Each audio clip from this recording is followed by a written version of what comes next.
তো এর আগে আমরা আলোচনা করেছি মৌর্য বংশ পর্যন্ত কিভাবে ইউনাইটেড ইন্ডিয়া হয়েছে, মৌর্য বংশ, অশোক, এগুলো পড়েছি। আর এখানে পড়বো হচ্ছে এইখানে কি হচ্ছে, বৈদিক ধর্মের যে ব্রাহ্মণ্য যুগ, তাদের কিন্তু বেশ কিছু পরিমাণে কি দেখা যাচ্ছে, কুসংস্কার চলে আসছিল।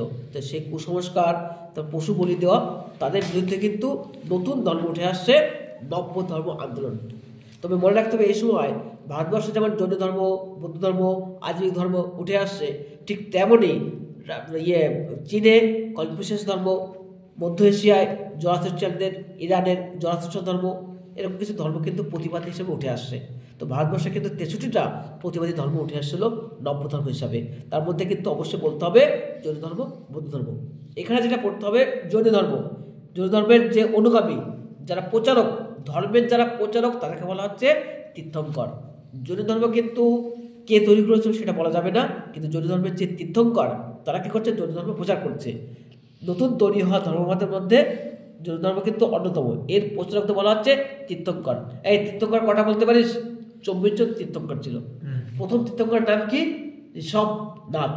প্রথম তীর্থঙ্কর নাম হচ্ছে ঋষভনাথ। তার ছেলের নাম হচ্ছে বাহুবলী। তার ছেলের নাম কি? বাহুবলী, যিনি কিনা অনেক পৃথিবীর একটা 601 জয় করেছিলেন বলা হচ্ছে আর কি, কথিত আছে। তো তার ছেলের হচ্ছে বাহুবলী, যিনি কিনা ভরত রাজাকে হারিয়েছিলেন যুদ্ধে। এটা জৈন উপাখ্যানে আছে যে বাহুবলী যে ফিল্মটা, তার আরেকটা হচ্ছে গোমতেশ্বর।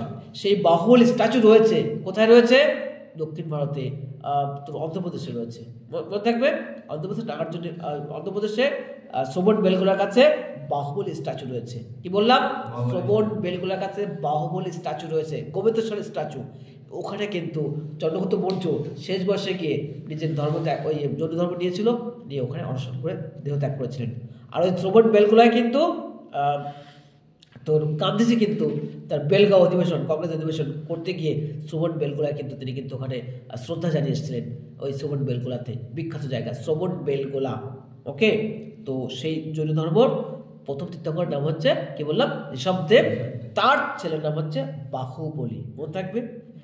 এবার এখানে 24 জন তীর্থঙ্করের মধ্যে আমাদের পড়তে হবে, 24 জনের নাম পড়ার দরকার নেই, লাস্ট 2 জন, সেটা হচ্ছে 23তম তীর্থঙ্কর নাম হচ্ছে পার্শ্বনাথ, যার মন্দির রয়েছে কোথায় আমরা দেখে এসেছি খানিকটা, ওই পাপাপুরিতে আছে। আর আমাদের কলকাতায় একটা ছোট্ট মন্দির আছে, পার্শ্বনাথের মন্দির। আর 23তম তীর্থঙ্কর পার্শ্বনাথ। আর 24তম তীর্থঙ্কর নাম কি? 24তম তীর্থঙ্কর নাম হচ্ছে মহাবীর। আর একজন পড়তে হবে, একটা মহিলা তীর্থঙ্কর ছিল কিন্তু 19তম তীর্থঙ্কর, তাকে বলা হচ্ছে মলিনাথ। কি বললাম? মলিনাথ হচ্ছে 19তম তীর্থঙ্কর। মহিলা তীর্থঙ্কর নাম হচ্ছে 24 জনের মধ্যে একজন মহিলা ছিল, তার নাম হচ্ছে মলিনাথ। এটা পড়তে হবে, এটা ক্লাস 6 ওটা নেই। তাহলে মহাবীরের জন্ম কোথায় হচ্ছে? লিচ্ছবি বংশে, ক্ষত্রিয় রাজকুমার লিচ্ছবি, বৃজ্জি জনপদ। বৃজ্জি মানে একটা গণতন্ত্র, বললাম না একটু আগে যে পৃথিবীর প্রথম গণতান্ত্রিক যে রাষ্ট্র ব্যবস্থা ভারতবর্ষে তৈরি হয়েছিল, যেমন বিজি, বৈশালী, তারপরে সাক্ষ্য, কলীয়, এরা কিন্তু ছোটো ছোটো গণরাজ্য, কিন্তু গণতান্ত্রিক রাজ্য। এখানে রাজা ছিল না, প্রজারাই দেশ চালাতো। তো এইসব জনপদ ছিল। তো মহাবীর কোথায় জন্ম নিয়েছে? 540 থেকে 468। তিনি এতদিন বেঁচেছেন, এখানে রয়েছে সেটা। তিনি যখন 30 বছর বয়স, তিনি কিন্তু ঈশ্বরের খোঁজে বা তার আত্মার মুক্তির জন্য তিনি কিন্তু সংসার ছেড়ে তপস্যা করতে চলে যান 30 বছর বয়সে। দেবে কিন্তু পরীক্ষায় কত বছর বয়সে? 30 বছর বয়সে। টানা 12 বছর তিনি অনেক কষ্ট মেনেও কিন্তু তপস্যা করতে থাকেন। শেষ পর্যন্ত তিনি কিন্তু সর্বজ্ঞানী হন এবং কেমলিন নামে পরিচিত হন। কি বলা হয়? কেমলিন। তার সঙ্গে 4 ভাগ আর্য ভাগটা দেখতে হবে, আজীবন ধর্মটা দেখে নিয়ে ভিতরে। আচ্ছা, তারপরটা দেখ, দীর্ঘ 30 বছর মহাবীর জৈন ধর্ম প্রচার করেন। তারপর তিনি ধ্যান করে তিনি কিন্তু যে কৈবল্য লাভ করেন, তখন তাকে বলা হয় জিন বা মহাবীর। কিন্তু বুঝতে পারছিস, তিনি কিন্তু শাল গাছের নিচে তপস্যা করেছিলেন, আমরা সেটা পরে পাবো। শাল গাছের নিচে, আর গৌতম বুদ্ধ অশ্বত্থ গাছের নিচে বসে তপস্যা করেছিলেন। ওকে, তো মহাবীর জৈন ধর্ম প্রচার করেছিলেন এবং তিনি তপস্যা করেছিলেন। আনুমানিক 72 বছর বয়সে পাবার নগরীতে তিনি অনশন করে বা মহাবীর মারা যান এবং সেখানে তার মৃত্যু হয়। এবার চতুর্যাম পঞ্চম মহাপথে কি? চতুর্যাম হচ্ছে যে 23তম তীর্থঙ্কর, নাম কি? পার্শ্বনাথ। তিনি কিন্তু 4টে আর্য সত্য তিনি প্রচার করেছিলেন। আর্য সত্য নয়, 4টে মত। কোনো প্রাণী হত্যা করা যাবে না, মিথ্যা কথা বলা যাবে না, অন্যের জিনিস চুরি করা বা ছিনিয়ে নেওয়া যাবে না, নিজের কোনো সম্পত্তি করা যাবে না, এই 4টে পদ দেখেছিলেন, একে বলা হয় চতুর্জাম। এর সঙ্গে মহাবীর একটা যুক্ত করেন, সেটা হচ্ছে ব্রহ্মচর্য, সেটা মিলে একসঙ্গে বলা হয় পঞ্চম মহাব্রত। এবার প্রশ্ন আসবে যে চতুর্জাম কোন ধর্মে, বা মহাব্রত পঞ্চম মহাব্রত কোন ধর্মে? জৈন ধর্ম। এইভাবে পড়তে হবে। গোড়ার থেকে জৈন ধর্ম মগধ, বিদুহ, কোশল অঙ্গরাজ্যের মধ্যে জনপ্রিয় হয়। তারপর আস্তে আস্তে জৈনদের মধ্যযুগে জৈনদের প্রভাব বাড়ে এবং মথুরা, উড়িষ্যা থেকে মথুরা পর্যন্ত তা ছড়িয়ে পড়েছিল। এবার জৈনরা কিন্তু একটা ধর্মগ্রন্থ করেছিলেন, তার নাম হচ্ছে অঙ্গ বলা হচ্ছে। প্রথমে যে দুটো সভা বসেছিল, একটা বসেছিল পাটলিপুত্রে 300 খ্রিস্টপূর্বাব্দে। কত খ্রিস্টাব্দে? 300 খ্রিস্টপূর্বাব্দে পাটলিপুত্রে। সেখানে দ্বাদশ অঙ্গ লেখা হয়। আর তার কিছুদিন পরে কিন্তু 500 খ্রিস্টাব্দে বলভীত, গুজরাটে বলভীত হয়েছিল। সেটা কিন্তু সেখানে দ্বাদশ উপাঙ্গ তৈরি হয়েছিল। দুটো গ্রন্থ কিন্তু গুরুত্বপূর্ণ, দ্বাদশ অঙ্গ, দ্বাদশ উপাঙ্গ, মনে থাকে যেন। এবার শ্বেতাম্বর, দিগম্বর কারা? জৈন অনুগামীরা যারা মহাবীরের পথ অনুসরণ করত, যারা আদি মহাবীরের পথ অনুসরণ করত, তাদেরকে বলা হচ্ছে কিন্তু দিগম্বর। এবং এদের অনুগামী কে? এদের এই এই মতটাকে প্রচার করছেন ভদ্রবাহু। তার অনুগামীদের বলা হচ্ছে দিগম্বর। একসময় কি হলো, চন্দ্রগুপ্ত মৌর্যের শাসনের শেষ দিকে যিনি দক্ষিণ ভারতে গিয়ে অনশন করে মারা গেছিলেন, তার রাজত্বকালে ভয়ানক দুর্ভিক্ষ দেখা দেয়। প্রশ্ন দিতে পারে কার সময় দুর্ভিক্ষ দেখা দেয়? চন্দ্রগুপ্ত মৌর্যের সময়। তখন এখানকার অনেক যারা বৌদ্ধ সন্ন্যাসী, তারা চলে যায় কোথায়? দক্ষিণ ভারতে চলে যায়। তার সঙ্গে কে গেছিল? ভদ্রবাহু গেছিল। আরেকজন কে ছিল? স্থূলভদ্র। ভদ্রবাহুর গুরু কে ছিল? স্থূলভদ্র। স্থূলভদ্র মানে মনে কর মোটা, বলা ঠিক না, এমনি বলছি। তিনি আর যেতে পারেননি, তিনি থেকে যান মগধে থেকে যান বা উত্তর ভারতে থেকে যান। আর ভদ্রবাহু চলে যান দক্ষিণ ভারতে, ওখানে গিয়ে নতুন মত প্রচার করেন। সেটা হচ্ছে কি পথ? তিনি মহাবীরের পথকেই কঠোরভাবে মেনে চলতেন। তাই তাদেরকে বলা হচ্ছে তারা দিগম্বর, অর্থাৎ কোনো পোশাক পরতেন না। তাই তাদেরকে বলা হচ্ছে দিগম্বর শ্রেণী। আর যারা স্থূলভদ্রকে, যারা উত্তর ভারতে থেকে গেছিলো, যারা যেতে পারেনি, তারা কিন্তু সাদা কাপড় পরতো। তাই তাদেরকে বলা হচ্ছে শ্বেতাম্বর। ওকে, তাহলে মোটামুটি জৈন ধর্মের কথা এখানে বললাম। আচ্ছা, এবার বৌদ্ধ ধর্মটা কি বলতে হবে? বুদ্ধের জন্ম, প্রকৃত নাম কি? সিদ্ধার্থ। তার জন্ম নেপালের লুম্বিনীতে। নেপালের কপিলাবস্তুর শাক্য বংশের সিদ্ধার্থের জন্ম হয় 566 খ্রিস্টাব্দে। ঠিক আছে, সিদ্ধার্থ মহাবীরের মতোই ক্ষত্রিয় বংশের মানুষ ছিলেন। তিনিও কিন্তু ক্ষত্রিয়, ব্রাহ্মণ ছিলেন না, সেটা বলছে।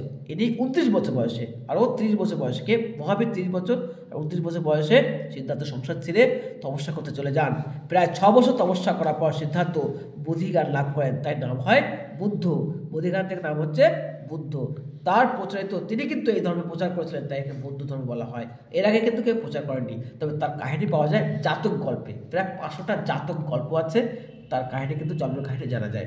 এবার সিদ্ধার্থ তিনি যখন ধ্যান করছিলেন, তখন কিন্তু তিনি ওই প্রথমে তার কিছু বন্ধু ছিল, ও ধ্যান কোথায় করছিলেন? এই যে অশ্বত্থ গাছ, এই বোধিবৃক্ষ অশ্বত্থ গাছের নিচে বা পিপল গাছের নিচে তিনি কিন্তু দীর্ঘদিন ধ্যান করে তারপরে কিন্তু তিনি কিন্তু অবশ্য সফল হয়েছিলেন পিপল গাছের নিচে বসে।